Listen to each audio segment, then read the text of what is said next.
Hola, sóc el Carles i avui parlarem de la Catalunya oculta. Hola a tothom, avui parlarem d'un detall arquitectònic molt curiós de Barcelona. Però primer no t'oblidis de deixar un like al principi del vídeo, que no t'oblidi després. Donar like és gratis i ens ajuda moltíssim.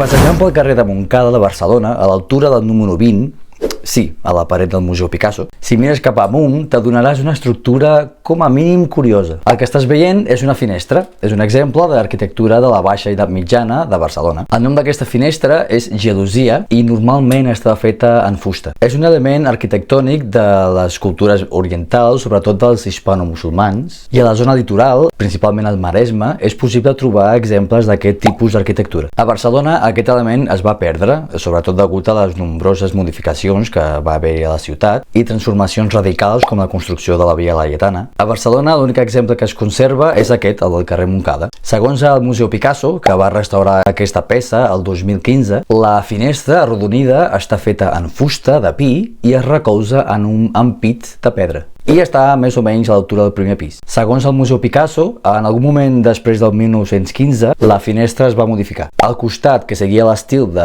fusta teixida, va ser reemplaçat per un de fusta massissa. Va desinfectar les parts de la fusta que tenien insectes, va reparar les parts danyades i va substituir aquelles que no es podien reparar, ja que aquesta finestra està exposada al sol, a la pluja, a la pols, etc. La part més important de tota aquesta història ve ara, perquè segons les autores Carme Batlle i Teresa Vinyoles, a través de les finestres, els barcelonins medievals podien accedir a la vida privada dels seus veïns, perquè viure en una ciutat envoltada de muralles, els carrers eren tan estrets que les finestres estaven pràcticament enfrontades una amb l'altra. Així que era possible escoltar baralles, bromes o romanços dels veïns. Fins i tot es podia saber el que estava cuinant el veí només per l'olor, la qual cosa tampoc resulta tan estranya avui. A la Barcelona de la baixa edat mitjana, segons les autores, les parets i els sostres tenien oïdes, però els ulls de les cases eren les finestres. Persones de tots els àmbits socials s'asseien a les finestres com a forma d'entreteniment. A través de les finestres, homes i dones presenciaven l'espectacle de les seves vides. Una cosa semblant al Big Brother que tenien a l'època. Llavors, sobre la base d'aquesta dinàmica observació, es comentava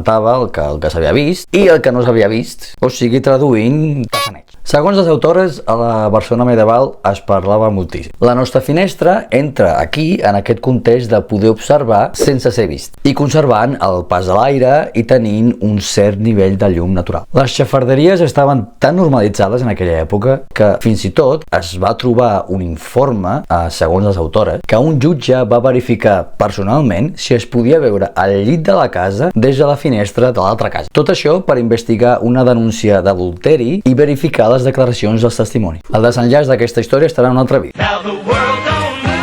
És broma, sabem que sou tan xafarders com la gent de la Barcelona medieval i ni tan sols dormiríeu sense saber el final d'aquesta història. I el resultat és que el jutge va concloure que des de la finestra no es podia veure la totalitat de l'habitació del veí, la qual cosa va fer que els testimonis dels veïns van ser només una part del corregut i les seves declaracions no eren fiables. Si estàs a Barcelona, no perdis aquesta oportunitat de veure una finestra medieval a ple carrer. I per als qui no sigueu a Barcelona, podeu veure la finestra al Google Maps. Si escriviu al cercador carrer de Montcada número 21 i aneu a l'Street View, exploreu una mica cap amunt a la paret i veureu aquesta finestra. Sé que no és el mateix, però és igualment interessant. I acabem aquí. Ara podeu comentar el que s'ha semblat aquest vídeo. Carles, és que no sé què comentar. Comenta també soc xafarder o xafardera i sabré que has vist el vídeo fins al final. No t'oblidis de deixar el like, és superimportant per nosaltres i reconeix el treball que tenim de recerca i de fer el vídeo. I ja està. Gràcies per veure el vídeo i ens veiem al pròxim.